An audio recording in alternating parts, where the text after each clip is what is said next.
right there. Got that going. Let's see, does this go out like it should?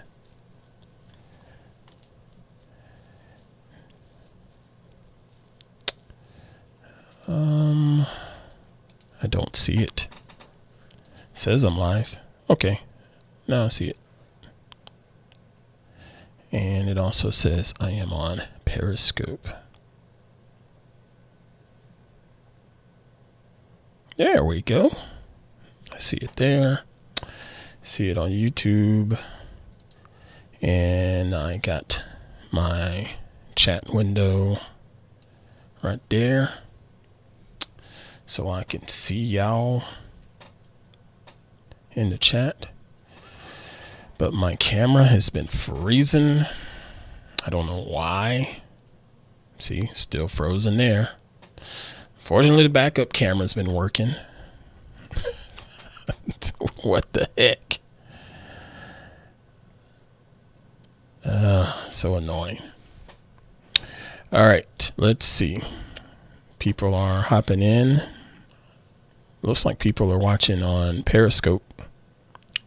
Say hey to me if you're on Periscope, just so I can make sure the chat's working before I jump into what I want to show you with the new Photoshop tool and the AI and how it's going to really affect some of your selfies out there. Lukash, hey, what's up, brother? Good to see you. Thank you for popping in, my man. Tech Travel Geeks, that is. And there is Jomar. All right. So Lukash is on YouTube watching and Jomar is on Periscope. All right. So let's go ahead and show y'all what's going on with Photoshop. So today is the start of Adobe Max 2020. What a craptastic year this has been. Normally this is in LA, but they're doing it all virtual because that's what everybody's doing. So they kicked off their updates for Photoshop, Lightroom, Premiere Pro, After Effects, pretty much all of their stuff. I knew about this a little while ago because they give the press a preview of what's going to be released. I didn't want to download the preview just yet, so I just downloaded it today. And so far, so good. But I don't want to hold up a bunch of your time, so I'm just going to go right on into Photoshop and see if this thing is going to work for me. All right, so. And if you have any questions, I don't know if that other camera is working. Yep, that camera is still frozen. If you have any questions, just say so in the chat. But let me go ahead and show you what's going on. Actually, I wonder if I can add another camera. Let me see if I can add the other camera. Hold on. Video. Yeah, I can. So let me just pull this down like this. Pull this over here.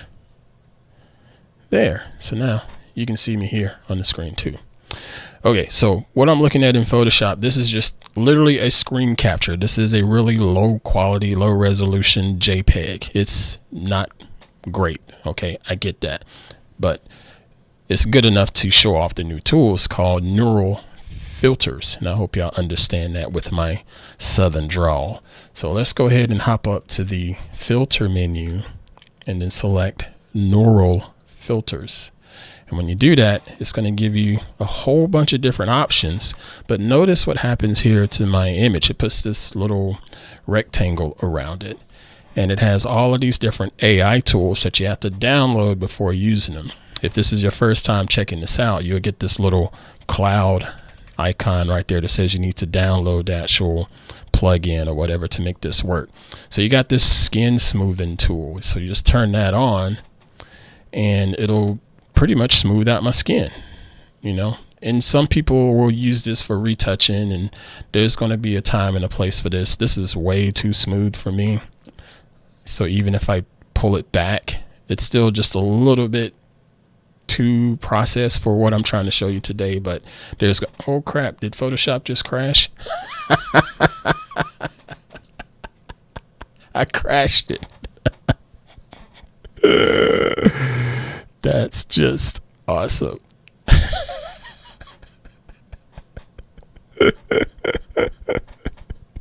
So this is what happens every time something updates. It's always unhappy when you first fire it up. I was just using this a little while ago, but okay, it's reloading now.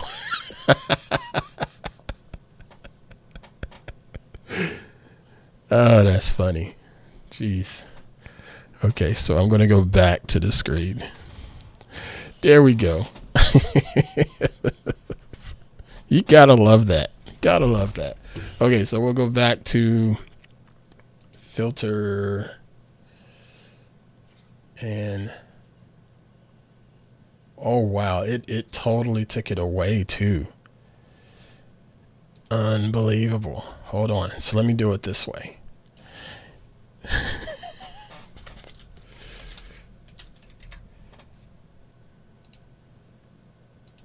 There.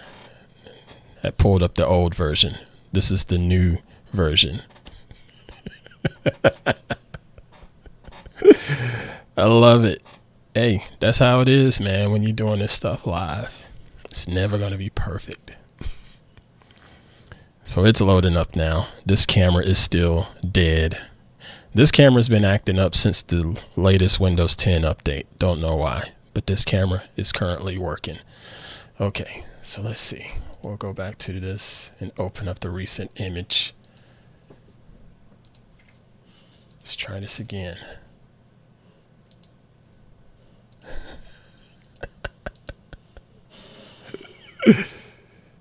Go to pictures, screenshots, there. So now, let's switch to that screen so you see it. Turn off this crop menu. I didn't want the crop menu. All right, so now let's try it. Filter, neural filters. Opens up the other window. And you got skin smoothing. I don't really care for the skin smoothing, as I said about 5 minutes ago. So I'm just going to turn that off for now. There is a time and a place for that, but I don't want to do that right now. Then you got these other ones. This smart portrait one is probably the coolest one. So I'm going to turn it on. And you notice it does have a beta tag on it. But just watch how good this AI is. So I'm going to hit this happiness box and I'm going to hit this facial age box. So happiness is going to say how happy I am, obviously, right? So if I turn this all the way up, watch what happens to my face. And it's doing all of the processing in the cloud, not on your computer. It thinks about it, analyzes it, depending on how fast your internet is. Probably not helping that I'm doing this over a live stream. But there, look what it did. It gave me a smile that almost looks like my actual teeth, quite honestly. Almost. It's pretty close. So I'm going to turn that off because that really does look weird. But there are some times where you can use this. If you just crank it up just a little bit, it'll look a little bit more natural. Like even that right there looks a little bit more natural. So I'm going to set this back to 0. Okay. So now let's look at the aging process. This is the coolest thing if you ask me.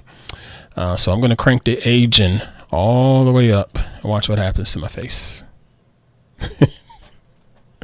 It's pretty good. There's some things that could be worked on that it didn't quite get right, but I think that's pretty good and a pretty good assessment of what I may potentially look like in the next 2 months of my life, the way the rest of this year's been going. But then if you want to make yourself younger, just turn that slider back and it takes you back to a very, very much younger version of Ant Pruitt. Even has some hair haloing around there. And again, that's not perfect, but this is still something that could be used for a couple of different things, whether it's just fun selfies or just a part of retouching, because sometimes people want certain features to look different in their portraits, and you could set it up to do a mask down here and really just have some fun with this. So I'm going to pull it up just a little bit because I don't want to look that much younger. So this looks like about 10 years ago, maybe. I'm just a little bit lighter, a little bit thinner there. not quite as heavy. And then if I hit OK, it takes me back. And I have a new layer, and I have a layer mask and all of that right there. So this is before, and this is after. And it still looks pretty good from a quality standpoint. So let's see what happens if I play around with this layer mask. Make this brush really big. So as I play around with the layer mask, it gives me, my aging back. And as I brush it away, I'm young again. Pretty good, pretty neat. So let's say I wanted to make my skin younger, but leave my mouth and Van Dyke here. Make that a little bit more aged. See what I'm saying? See, all of this could be dialed in and just sort of mastered to work for your scenario. Now it looks like I went a little too far because you see these shadows down here, but because it's on a layer mask, I can just fix it. Naturally fix it. That brush is too hard. Let's make the brush soft. Something like that. It's pretty slick, but that's just one thing. I just felt like showing it off real quick. All right, so y'all got any questions in the chat? Let's see, switch back to that camera. There we go. Because that other camera still isn't working, is it? Nope, that camera's still frozen. Thank goodness for backup cameras. Any questions before I go? Are y'all watching Adobe Max? There's a bunch of free classes that you can go in there and learn different tools. I'm jumping into one at 11:30 with the awesome Miss Lisa Carney. Love that woman. Gosh, I love her. She's great. And then I'll be checking out Dave Clayton too with InDesign. CEO Jones, what's up? See you in the chat. It's good to see you. Thank you for popping in here. But yeah, I will be doing more of a demo and more of a walkthrough on my show this week on hands-on photography. So make sure you subscribe to that channel as well. Or yes, my podcast at Twit TV. It's called Hands-on Photography. And I'll probably do some stuff here on my channel too, eventually, just going through some stuff. But I just thought I would share that because this is pretty fascinating tech. It's AI. There's even a sky replacement tool. It's not applicable here, but this right here, I thought is something that most people would get into because it's dealing with faces and selfies and things like that. Had I known you were going live, I would have come prepared with questions. Sorry about that. It's okay, CEO Jones. Lukash says, looks good. Thanks for showing it off. I'll try to age myself later for sure. That's going to be fun. Let me know. Let me see how you do this with your agent. All right. Any other questions? Any other comments? Because I had to get ready for Miss Carney's class. And Kylo's over here making noise. All right. Okay, folks. It's good to see you all. Everybody take care. Create, dominate. Be safe. Wear your damn mask. And be better people. I will catch y'all later. Thanks for watching.